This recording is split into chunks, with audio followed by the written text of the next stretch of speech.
Каласа Сейтек, каласа Семетей, любойын коюп кое берсин. Ага, против жок. Ошту борбор кылыш керек. Мына Бишкек уже канча жылдан бери борбор болуп турат. Буну көчүрүш керек Ошко. Манас деп аты коюлганына мен абдан кубанып атам. Жакшы. Манас шаар болсо. Ал эми парламент боюнча мен айтсам, ушу борбор деле калганы жакшы го.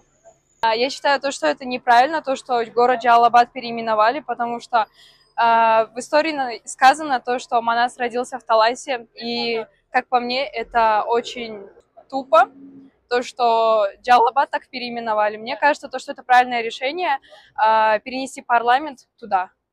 Президент жакшыда калсын, парламент мейли бара берсин. Манас шаар болсо жакшы болот. Жалал-Абадты эми которуп койсо болот. Мен каршы эмесмин агачы. Мисалы борборду деле которуп койсо болот. Каршы эмесмин, Жалал-Абад Манас аталышына дагы парламенттин ошол жака барып көчүрүлүп иштешине дагы мен каршы эмесмин. Шаар болуп өзгөрүлгөнү жакшы эле. Бияк Бишкек борбор, парламент биякта болгону эле туура го. Мен оюмча Манас деген атты Талас шаарына берсе болмок. Парламенттен бияктан бияка көчүргөнү